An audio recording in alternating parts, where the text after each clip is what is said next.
Hello and welcome to the Business of the Business podcast. I am your co-host JP John Paz from the Two Man Power Trip. Of course, joining me, my co-host, the financial wrestling genius himself, Mr. Lavi Markland. Lavi, how you doing today? Hey, John. We often say a special day, but our most prolific guest and really one of the biggest movers and shakers in pro wrestling today is kind enough to join us once again, Brett Lauderdale of GCW. Welcome back, Brett. Gentlemen, it is a pleasure to be back with you on this fine Thursday. Brett, you've got so much stuff going on. I mean, what's the latest on the collective? I mean, that's going to be huge coming up very, very shortly here, WrestleMania weekend. So what's going on with the collective? Yes, we are 1 week away from the start of the collective. In just, in exactly 7 days from right now, we will kick off in Philadelphia. 11 shows in 3 days, joined by some great partners: Defy, Tokyo Joshi Pro, DDT, Progress, and of course, all of the great GCW shows return: Bloodsport, Spring Break, For the Culture, Effie's Big Gay Brunch, and more. It's a loaded lineup. Tickets, not a lot of tickets left. Many of the shows are already sold out. But the lineups are interesting and exciting.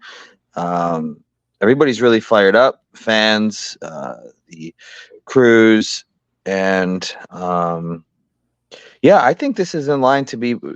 I mean, of course I'm biased, but I think this is in line to be the best collective yet. To be honest.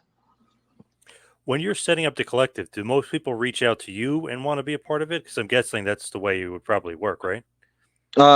So yes, of course, a lot of people reach out to me, and of course, there's always people that I want to be part of the collective as well. So, um, the thing is now, we're in such a groove, and there's only so many slots to go around. Of course, I can't accommodate everybody who wants to be a part of it. So, we go on. We've kind of got some partners established now, and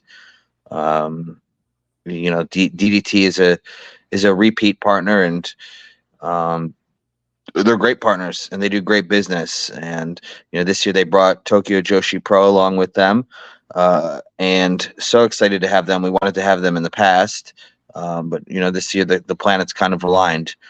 Same with Progress, and there's others too. That I talked to, and it was close to happening, but just the planets didn't align this year, and we ran out of slots. So.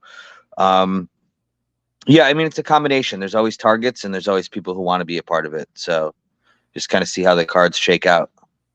What are you most excited about? Like what would be like, hey, this is the best thing. Maybe not the best, but just maybe the most thing you're excited about for the collective. Well, Spring Break, of course, is our big show every year, and that's the show that changed GCW. And in my opinion, it had influence on the entire wrestling industry all the way to the top. I truly believe that. So every year I look forward to Spring Break, but and this year's no different. And Bloodsport, again, another one. I think, of course, as we all know, now we're seeing some WWE talent in Bloodsport. We have Shayna Baszler announced, and then I think there may be more that are going to be unannounced. So I think it's a historically significant event this year, and it's exciting just because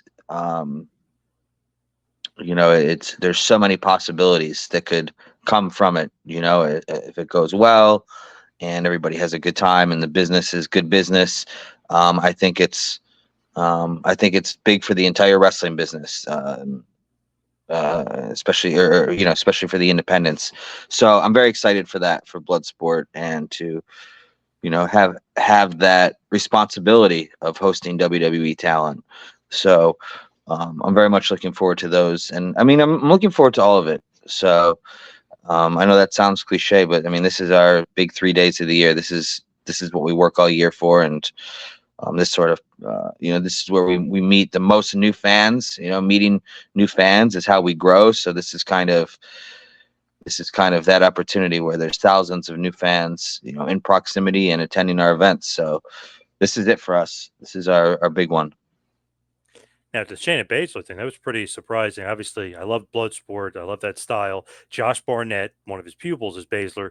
Is that just as simple as that? He asked her and she did it, or is there much other No, there's much more hoops? to it. Of course, he's wanted to have her as part of it for years because of their connection.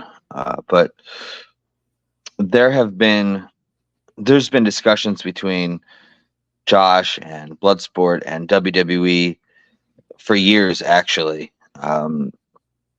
WWE's been aware of it and they follow it. And for those who have followed Bloodsport and GCW closely, you'll remember back at the Bloodsport in 2019 in Jersey City, famously, Dean Ambrose and Canyon Ceman and William Regal sat up in the balcony right over the ring for the entire show watching. So they've been aware since and following Bloodsport um, publicly, at least since all the way back then. And I think there's always been ideas of what could be done and what couldn't be done and what they'd like to do and what we'd like to do. But with the powers that be in charge of the WWE at the time, those possibilities were a lot less likely. But now that we've seen some changes with WWE, I think the company as a whole may possibly be more open-minded going forward, and this is the start of that. So, I think Shayna Baszler's. I mean, yes, it makes sense to think that it was that simple, but there's way more to it, and there was other people involved, and well, there was other people involved, and almost more people involved. I'll just say it like that, and I'm excited to see what the future could hold. Now, I did hear a rumor, although I think Joey Janela may have started this rumor. Your Hmm. favorite professional wrestler, maybe one of my favorite, Omas, may make an appearance at a GCW show. Is there any truth to that rumor? I wish I had something to report on that one, and I wish I had that in the back pocket. But as of this time, I cannot confirm that Omas will be appearing at GCW. But maybe if we just wish hard enough, maybe someday it'll happen. Is it true that he's one of your favorites, you and Joe And that Janela? is true. That is true.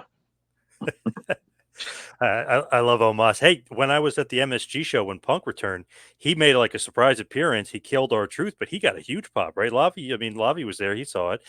He got a huge pop at that show. Yeah. So Omas is over. He has airport presence, as they say. Yeah, he's a spectacle, and he's an old school style WWE superstar. So I'm a sports entertainment fan, so I can appreciate him. Yes, for sure. Now, you guys have so much going on at the collective. I mean, do you ever like sit back, look back, and just almost like look at like the page or the collective page, be like, oh my God, like how did this all happen? I mean, there's so much shows and there's so much going on. I mean, the Mhm. popularity of the collective is insane.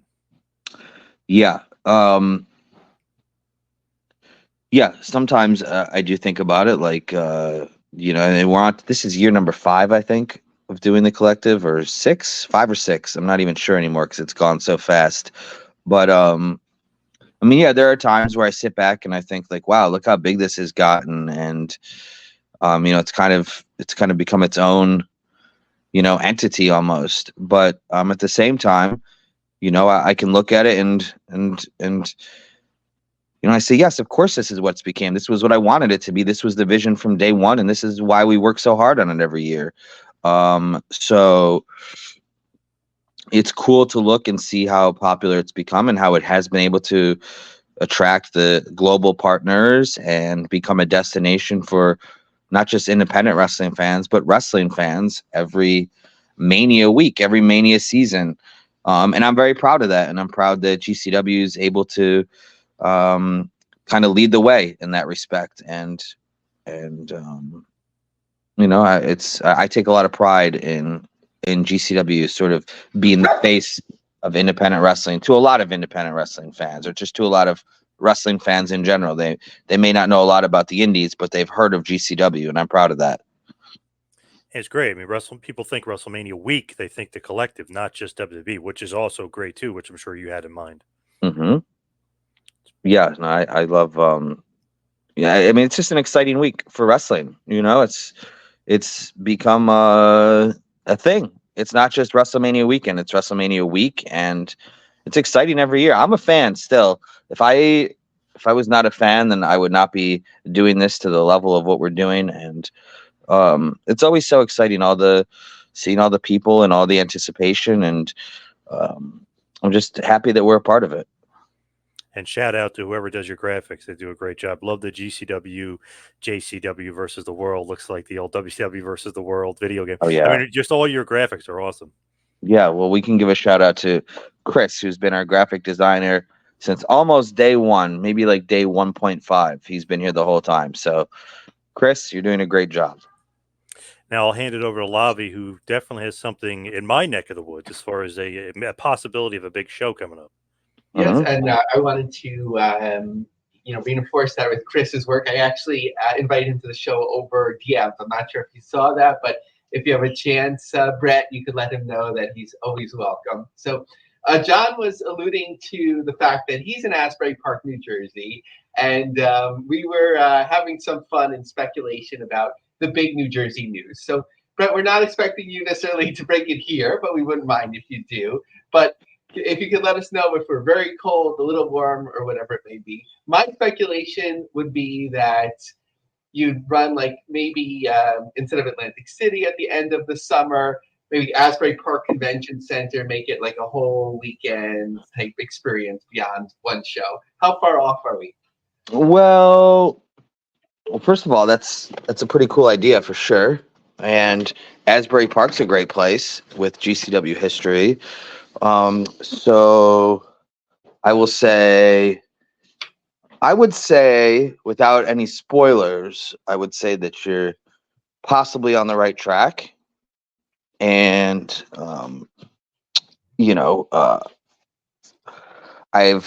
I like Asbury Park, and GCW loves Asbury Park. So, I don't know about the convention center or whatever, but I would just say that, you could possibly be on the right track in your speculation. Nice, thank you. So, probably outside of yourself, Brett, I'm sure your inner circle. As an outsider, I was excitedly following the Rochester news as sort of that homecoming special event for you. So whenever you come home, you never know who's going to be in the audience. So were there any surprises, like your middle school PE teacher that used to give you a hard time and is like, Brett, you made it, or was it like just wrestling fans? So there was no middle school PE teachers, nothing quite like that, but I did see a lot of friends and family that I haven't seen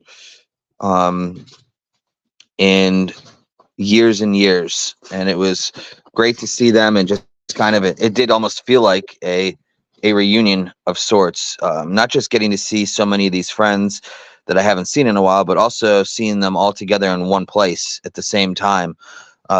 It was very special in that regard.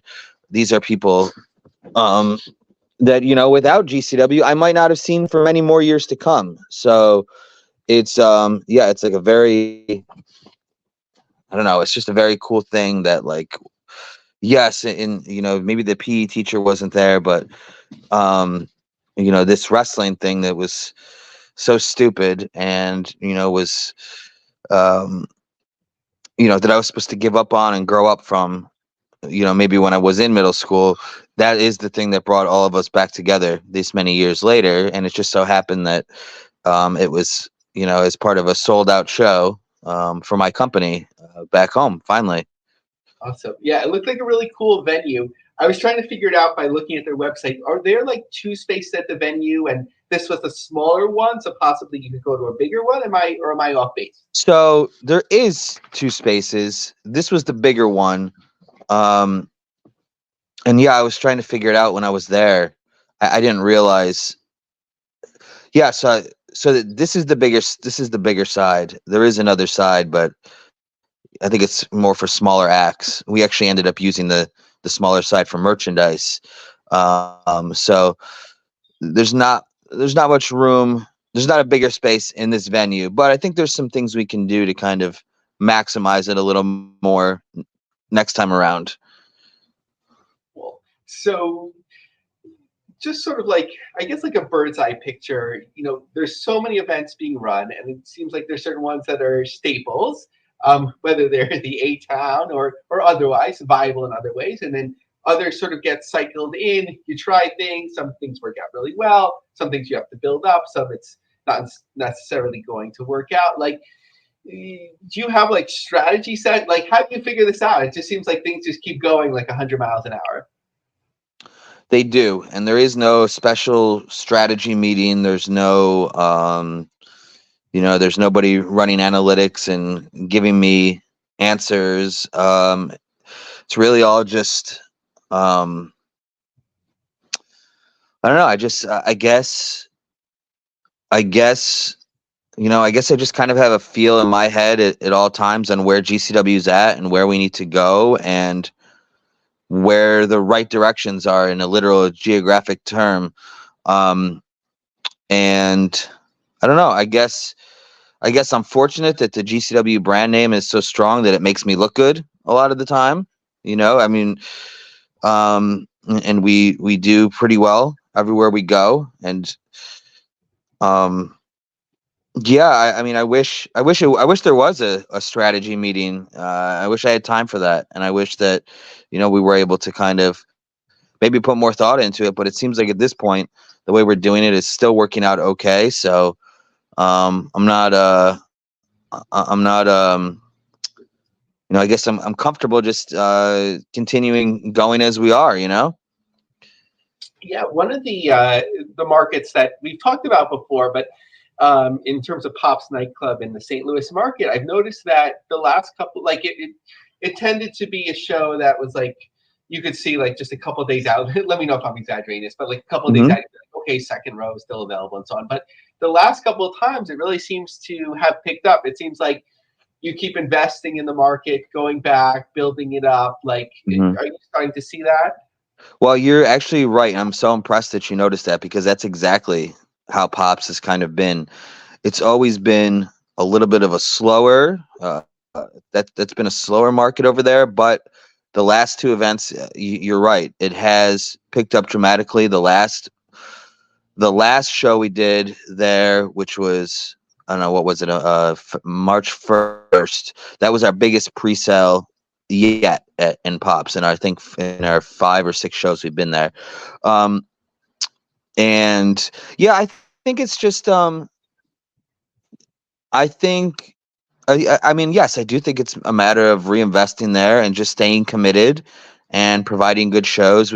The fans have always been great there, and that's kind of what kept me going back there when maybe the numbers weren't as great as we wanted. It was just I love the venue, I love the fans there, and it's whatever other shortcomings there may have been, that made up for it. And now we're definitely kind of getting some returns on that, and it's all coming around. And I hope it continues to go in that direction, and we can continue to grow it up where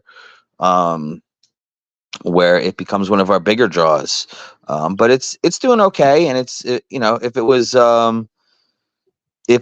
not worth going there, or if it was a loser business wise, we wouldn't be going there. So I do believe in it, and I think there's room for progress. What's your next Montana? Meaning like a town that's underserved, that might work or it might not. You're not even sure how many GCW fans there are there. Albuquerque, April 21st, Albuquerque, New Mexico. I mean, that's so out there, and I am so anxious to see what that's going to be like. I love going places like that, and it never ceases to amaze me that there are fans there that seem to know us. I mean, I'm sure some of it's just they hear wrestling's coming, but also there are definitely people that seem to know us. So, that's always cool to me, where you can literally just, in some ways, just, point your finger on the map and there's GCW fans there, no matter where you point it. Maybe there's not as many in some places as there are in others, but to know that we've kind of reached that level where there's an awareness almost anywhere we go, it's pretty cool. So speaking of analytics, and like you're saying, sometimes things are moving so quickly, it's hard to have the opportunity. But I'm assuming with GCW merch, you have all of that data. I don't know if you have time to do like Google keyword alerts, but does like Triller Plus give you any data, like in terms of where views are coming from, or that's just not available? So that's a good question. I mean, I don't currently get that from them, but it's not because they don't offer data or because they don't have it necessarily. Actually, I'm not 100% sure exactly what they have. When we were doing pay-per-views, when we were still doing the pay-per-view model, I used to get much more detailed data, at my fingertips and in real time. I could see who's watching and where and what countries. And of course, yeah, that was helpful. But what was really helpful to me early on was the merchandise. That was where I was able to see, where are orders coming from, what part of the country. And yeah, we still have that available to us. I'm not as hands-on in the merchandise anymore as I used to be. There was one time where I packed and labeled every single order that came in, but that's become almost a full-time job for the person that does it now, and I'm not able to do that anymore. But I do follow where the orders are going, and when I was doing it, of course, I was literally writing every label by hand. So I'm noticing there's a lot of orders going to the Chicago area or Illinois and the Midwest, and it seems like there's more we can do out here, and that kind of helped guide us at that time. Or California, before we were going there all the time, it was, wow, there seems to be, some, a strong fandom for GCW out in California. That did kind of lead the way at one time. But at this point, it's, yeah, at this point we kind of, we have so many of these anchors now in place, and it's just a matter of not necessarily, I mean, there's not much, I don't know how much more that data would point us in the right direction. I mean, is there maybe a secret fan club in Montana ordering 40 shirts every month? I mean, maybe that would give us a little help, but outside of that happening, I think we're kind of on the right track right now, and we're in places where either everybody can get to or where we're going to go soon enough. So talking about merchandise, to me, like it's something that really shows that a company is really getting out there is when you start seeing T-shirts away from the shows, or Yep. WrestleMania weekend, like not in that town. So I took my kids to camp, of course, last summer, and I saw Dad dropping off his kid, and he was wearing a purple GCW shirt. So I had to do a double take. I was like, wait a second, because I wasn't expecting that. I never had a chance to go over and chat him up about it, but it was just cool to see it out in the wild.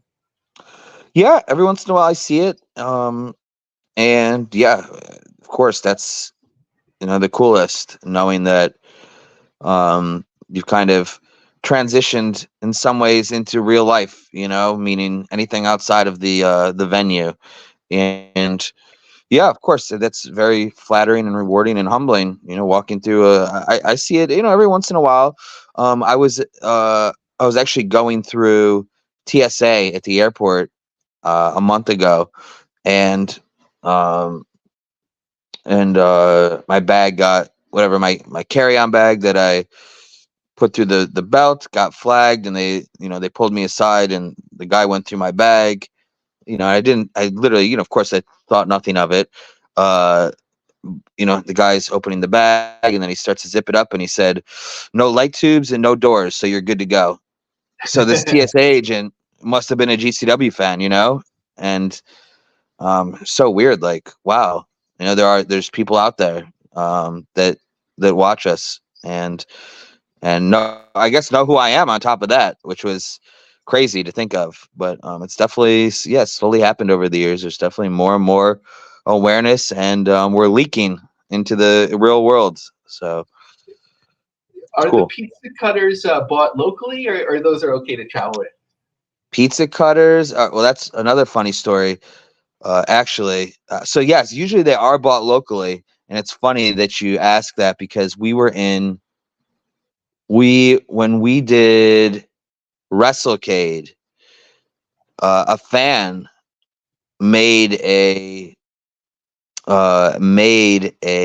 custom pizza cutter for Maki Ito. Like they decorated it and put a bow on it and made a nice special pizza cutter customized for Maki. And so Maki was staying in Philadelphia at the time, so we both happened to be going. We were both on the same flight, going from Winston-Salem or whatever it was, North Carolina, back to Philadelphia. And we got to the airport, and Maki said, "Oh no!" And I said, "What's the matter?" She said, "My pizza cutter. How do I get it home?" And I said, "I think you can send it through the machine." And she was very nervous about it, but she did put it in her backpack and put it through the machine, and it cleared. So for anybody wondering, yes, you can clear a pizza cutter through the TSA. Nice. So going back to Triller Plus, it's a little bit under a year and a half. Um, uh, Working with them very closely, if my math is correct. So just how are things going? Are they exceeding your expectations? What are things like? And they're getting even more of a spotlight, at least Triller overall, with AEW having their pay-per-views now distributed in the US on the platform. Yeah, so things are pretty good. I am satisfied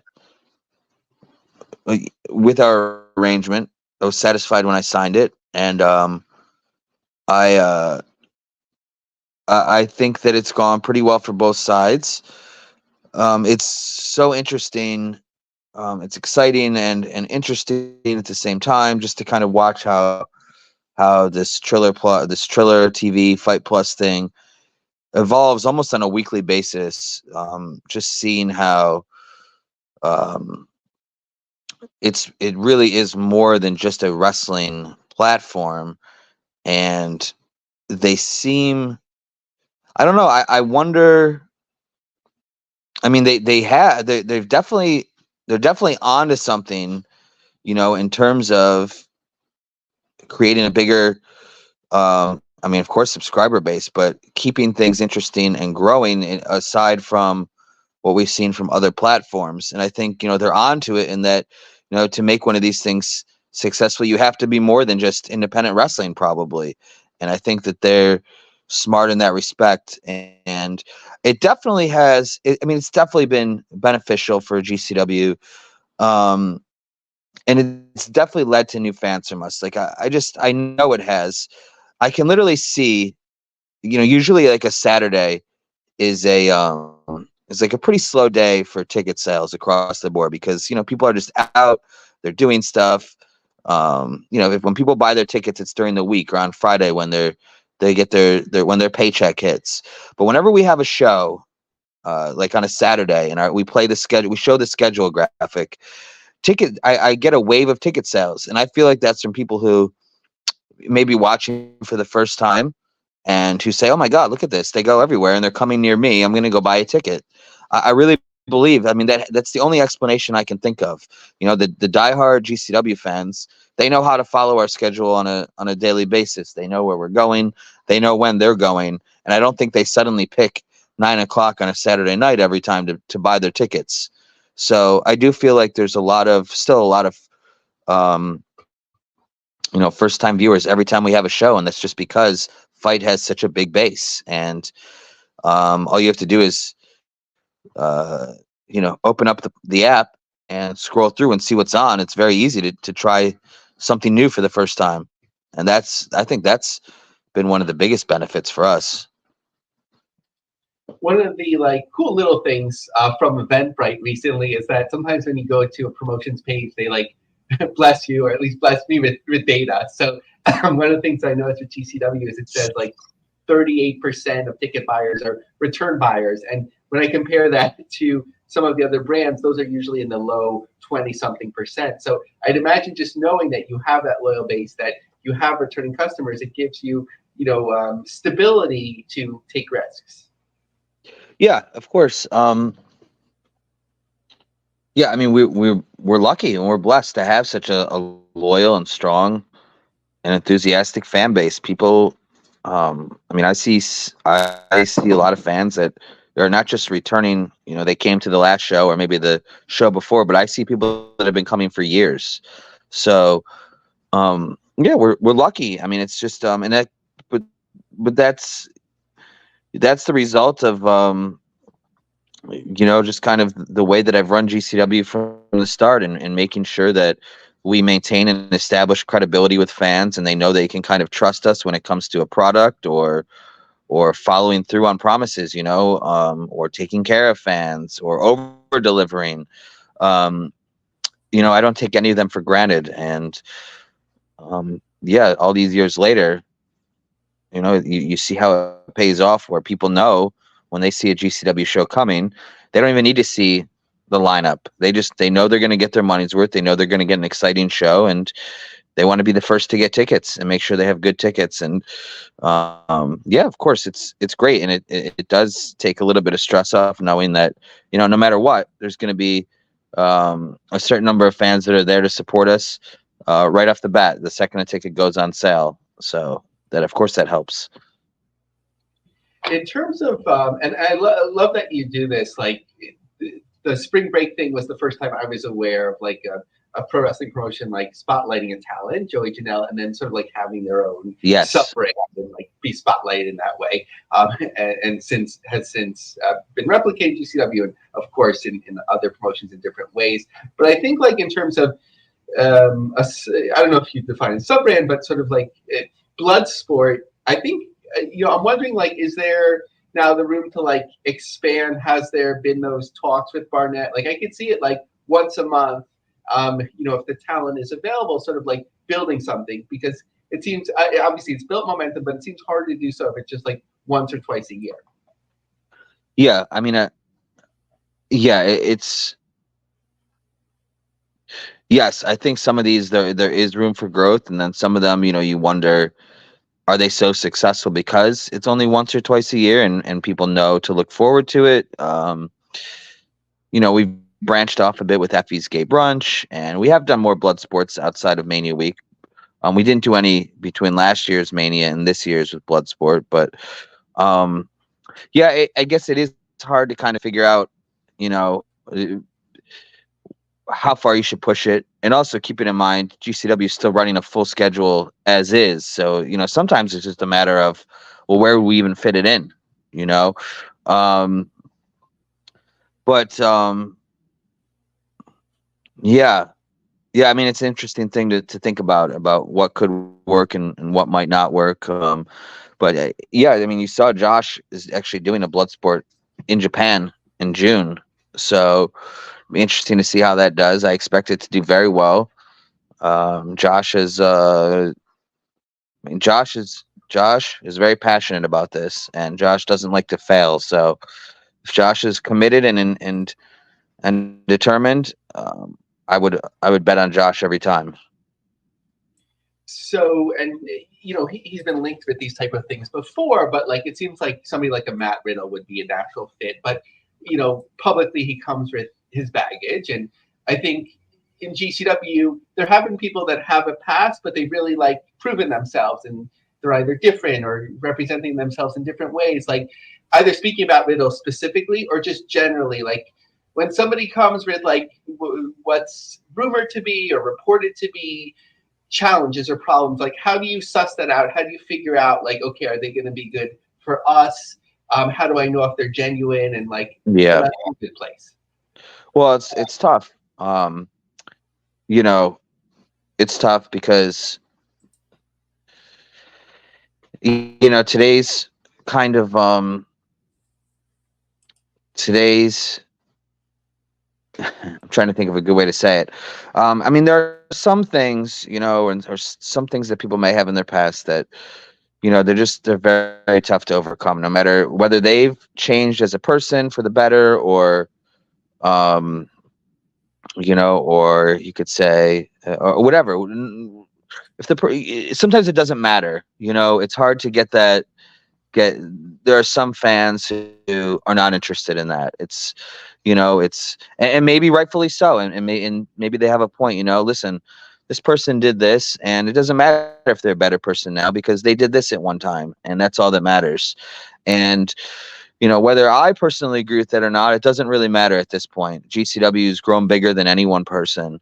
GCW is bigger than even me or what I think at this point. So, there may be people out there who may be deserving of a second chance or may have earned a second chance. But if the fandom and the fans are not going to support that, then what's the point? Is it worth the headaches or the hassle or making people unhappy just to try to give somebody, another chance. So it is tough. I mean, there are people that I've wanted to work with again that it just wasn't worth it from a business standpoint, and it wasn't worth subjecting GCW to that scrutiny. And I guess that's just the way of the world now. And ultimately, at the end of the day, like I said, my feelings aren't even most important anymore. It has to be what's best for the company. So just have to always weigh it out. In terms of talents that are killing it recently, the Fatus, Jacob and Zilla Fatu, even as like a Lapse fan, when Jacob Fatu was on, especially with Contra years ago, I'd be like, I have to watch this. But from the clips that I'm seeing, they're just killing it in GCW now. Like, can you reflect on their impact so far? Sure. So, yes, they're killing it. Yes, they're very fun to watch. Jacob, Jacob's no secret. We've all known about Jacob for years now, and he's just an athletic specimen, and he can do things that not only do things that you don't think he can do, but he can do them with ease. And the cool thing about Jacob right now is he seems to be extra motivated, rejuvenated. He seems to be on a mission at this point right now, more so than I've ever seen before. And I don't know if that's, I think it's a combination of things. I think part of it is working with Zilla, but I think more so, he's a free agent right now. And I think, that, I think there's people watching right now that might not have been able to be watching the last few years. And I think he knows that. And I think we're in the midst of getting the best version of Jacob, and I think he's getting better every day, as scary as that sounds. As for Zilla, Zilla is just he is just raw talent, and he's still very new. And the fact that he's doing so well this new into the business and this new into the ring is really a testament to how naturally talented he is and gifted he is. And of course, we know his bloodline, pardon the pun, but he's got the pedigree. There's no doubt about that. And he's really starting to it's fun because from the first time that I worked with him not too long ago, just until now, I have been able to watch him grow, and just as he kind of is, this is really his first taste of being in the business, especially on this level. So it's just fun. Like every show, you can just kind of see him take it in and, see, this is how this works and this is how that works. And just having Jacob kind of to guide him has been a blessing, of course, for Zilla. And he's done well and he's getting better. And as a team, they're getting better. And it's very fun to watch.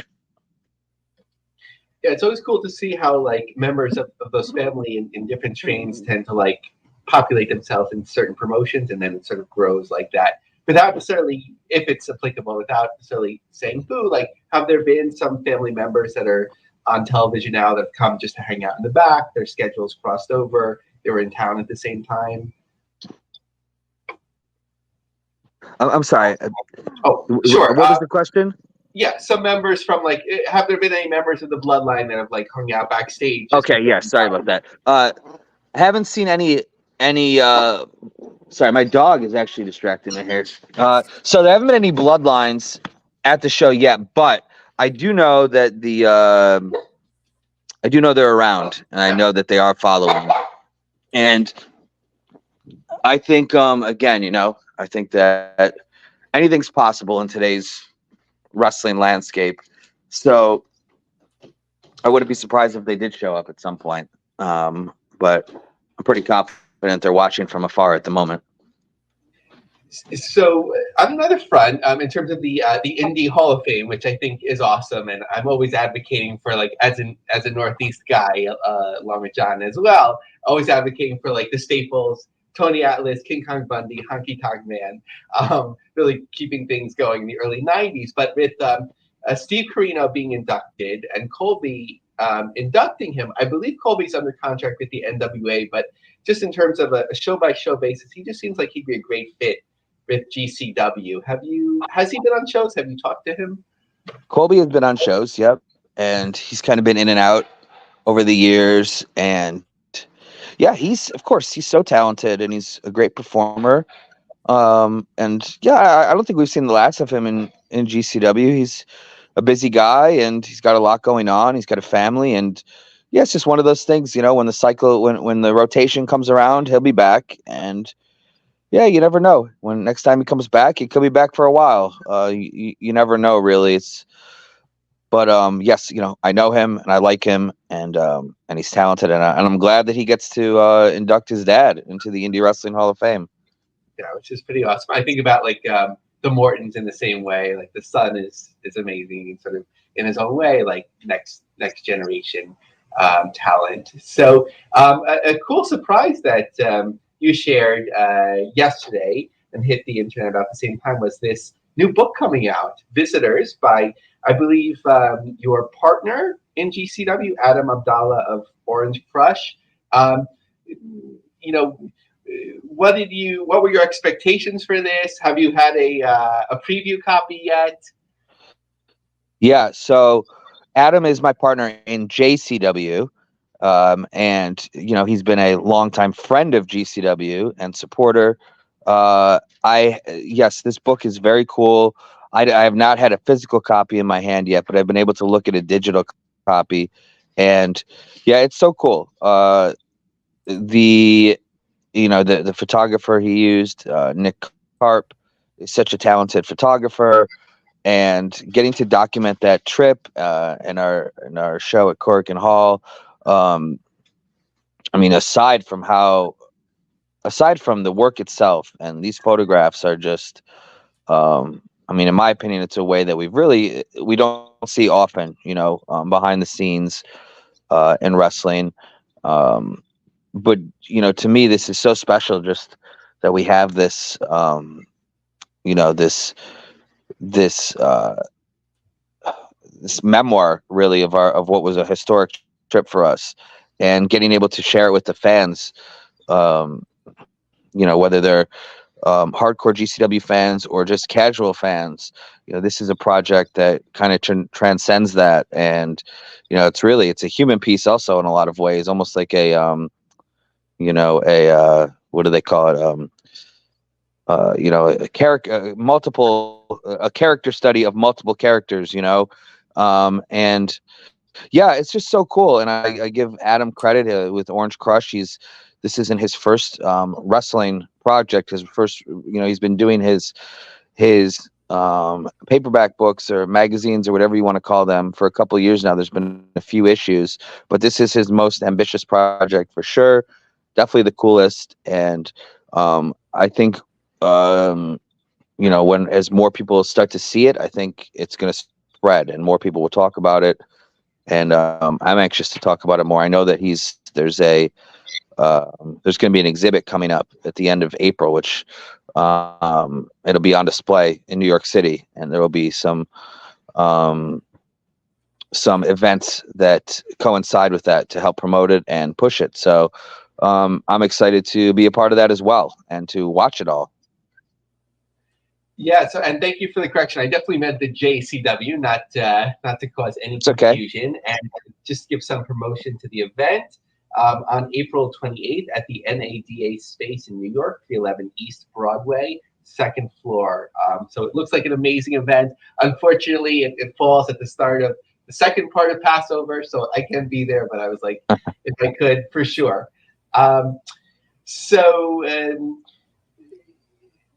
Brooklyn. I love the first show. Well, not necessarily the first show that you ever did in Brooklyn, but in Brooklyn when you were at the theater last year, and then I think it was supposed to be Matt Cardone's birthday. Some emergency came up, and it wasn't a celebration for that, but it was a great show. You returned again, but I think it's been a while. You might have been in Queens in the interim. New York's been a little bit quiet. I know it's just cyclical timing. Are they things are still good in New York in terms of the rotation? Yeah, things are still good. I think the most recent date that we tried to get, it just wasn't available.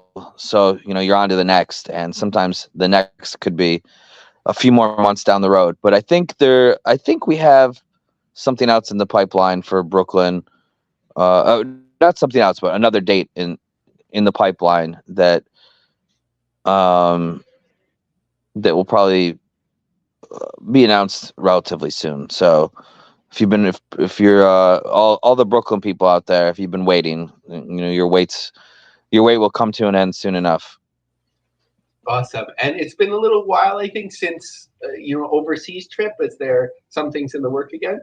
Yes, we'll be back in Japan this summer.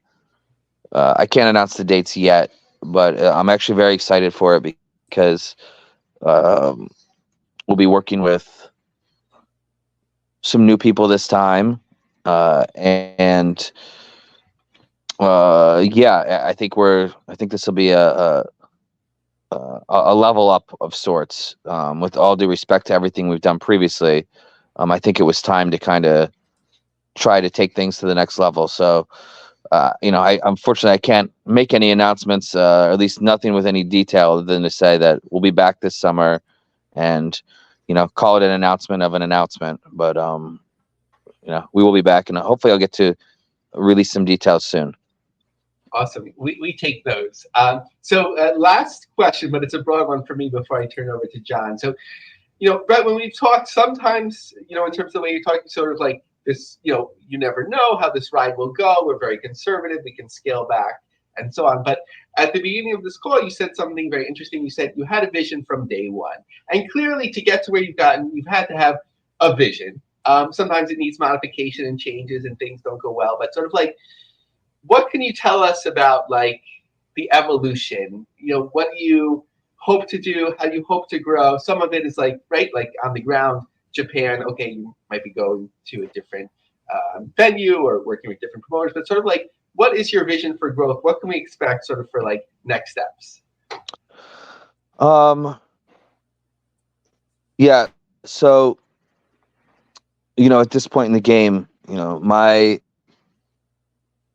vision is, of course, my vision is always to grow GCW, but I've wanted to do this as organically as possible, and to me, growing GCW at this point is just going to new places and meeting new fans. And, I know sometimes that sounds corny, but that really is what it is. Like my vision or my hope is not, maybe one day we'll be on TV or to get a TV contract.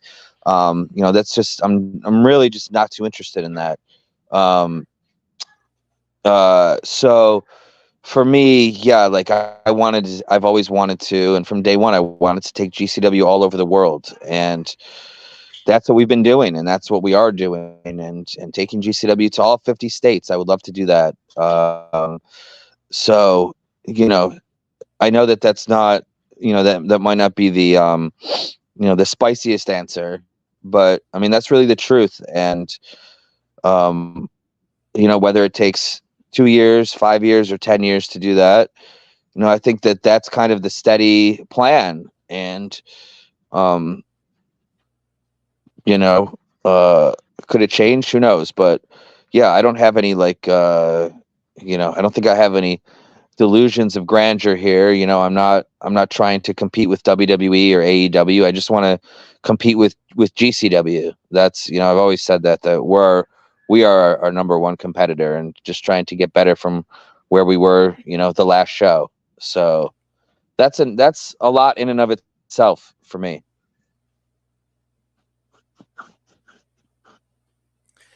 You there? Now, as far as the sorry about that. As far as the Hammerstein Ballroom, any thoughts of returning? Yeah, for sure. Yeah, for sure. I mean, and I've been in sort of on and off communication with them over the last couple of years, and it's gotten as far as to, well, just theoretically, would this weekend be open, and well, what would this look like, and um, we've yeah, I mean, it's definitely been considered, and um, I would like to do it at some point, but I want to do it when the time is right, and I want to I don't want to force it. And here's the thing. I mean, last time we were there, it was sold out, and we set a record for attendance. And if we go back, I want to sell out and set a record for attendance again. So I just kind of want to wait for the right time, and I want to wait for the planets to be aligned and the momentum to be going in the right direction. And then when that time comes, I'm confident we'll be back.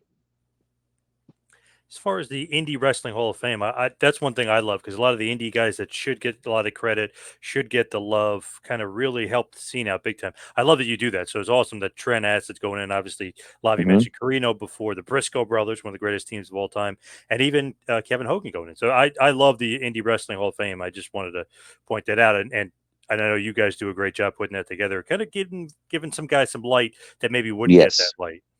Yeah. Well, again, I'm a fan first, and I've been a fan for a long time, and I love independent wrestling as much as anybody. And yeah, I mean, these are guys, I think, even more so than the WWE Hall of Fame in a lot of ways. These are guys that deserve to be celebrated because um what they did. I mean, they put in an equal amount of work and sacrifice, and their influence, these guys, their influence, lives on in today's independent wrestling, and in the wrestling you see on TV. So guys like Trent Acid, or the Homicides, or the Steve Carinos, these are people who deserve every bit as much recognition as the Jake the Snakes and the Coco Bewares and the so on and so forth. So um and of course there's so many more.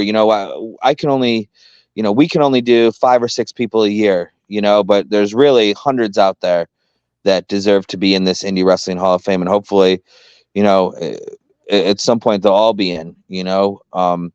So yeah, it's just it is definitely a cool thing, and it's something that I do take a lot of pride in, of course. And yeah, I love that again that GCW can have its own little part in celebrating these people. But just for the record, even though GCW presents the Indie Wrestling Hall of Fame, I feel like this is a Hall of Fame for all of us. It's not the GCW Independent Wrestling Hall of Fame. It's the Independent Wrestling Hall of Fame presented by GCW. And I want people to feel like this is, again, for all of independent wrestling. And I think that they do feel that, but I like to make sure that people realize that this is not, this is bigger than GCW. Now, before we let you go, give us one last big push for the collective, April 4th through the 6th in Philly, PA. Yeah. 3 days, nonstop wrestling. If you're a wrestling fan, this is it. This is your weekend. This is your week coming up. GCW, the collective has everything. I mean, literally. If you're not able to attend in person, subscribe now if you're not already to Triller TV, powered by Fight Plus. Or 3 days. I mean, literally, you're going to see everything. Defy Wrestling, the best of the Pacific Northwest, making their collective debut. They're kicking off the collective, and they're bringing the big guns, no doubt about it. Kenta versus Gringo, and a whole lineup of really the best. And it all kicks off at 11 a.m. on a Thursday. So think about that. That's just the beginning. You're going to get Bloodsport, DDT, GCW, JCW versus the World, all of that in one day. That's just Thursday. Friday, Tokyo Joshi Pro, Progress, Spring Break for the Culture. Again, that's 4 events. That's just one day that I just reeled off. Tokyo Joshi Pro sold out. Spring Break sold out. DDT sold out. Unfortunately, I have no more tickets to sell. So if you don't have a ticket, you have to subscribe to Triller TV, powered by Fight Plus, for just $7.99 a month. And then Saturday, yeah, Effie's Big Gay Brunch, the biggest one yet, sold out, by the way. GCW versus Tokyo Joshi Pro at 2:30. And by the way, there are limited tickets remain. So if you've been thinking about it, if you're on the fence, looking for something to do Saturday afternoon before WrestleMania, this is going to be the best of GCW and Tokyo Joshi Pro. And there's still limited tickets available. And then we'll come back Saturday night for the Cluster F at 11:59, featuring the Punjabi prison match, never been done in the Indies. And yeah, also limited tickets remain for that. But yeah, everything I just described happens in 3 days, in the span of 3 days. So every style of wrestling, almost every wrestler is going to be there. And yeah, this is it. If you're a wrestling fan, your week is right around the corner, and GCW is right at the forefront with the Collective. So I look forward to seeing everybody, and I look forward to everybody watching. And let's go. Clock's ticking. It's almost time. Where can everybody find GCW and even yourself on social media? Yeah, so Twitter or whatever it's called now, X at GC Wrestling _, or you can follow me at Lauderdale 11, or go on Instagram at Game Changer Wrestling. And I think those are the best places to really get the up-to-date information and stay on top of everything. That's where to go. So if you're not following, now's a great time to follow. All right, everybody should be looking forward to the Collective coming up for GCW. Brett, thank you so much for all the time. Really appreciate it. Thank you. As always, I love doing this. This is one of the few shows that I will actually do anytime. So hit me up. I love doing it. I'll come back anytime. That Awesome. means a lot, Brett. Thank you so much. Yep. Thank you, Brett. Thanks, guys. Have a good afternoon. You too. Bye. Now, Lavi, let's wrap this bad boy up and head towards the plugs. You follow me on Twitter and Instagram at 2Man Power Trip. What about you, Lavi? So follow me on Twitter or X Lavimarg, LAVIE MARG. And this is like sort of the best branded business of the business podcast, official business podcast of PW Ponderings, because this is something that they cover in great depth. Our notes for the Collective came from PW Ponderings. They cover every GCW show. So if you want to hear about GCW, definitely go over there. You're going to learn so much more. All right. Thank you, Lavi. Thank you, Brett. Thank you, GCW. Thank you, Collective. Thank you, PW Ponderings. Thank you, the Creative Control Network. Thank you, everybody out there, for listening. See you right back here next week for a little business of the business. We'll see you next week, folks.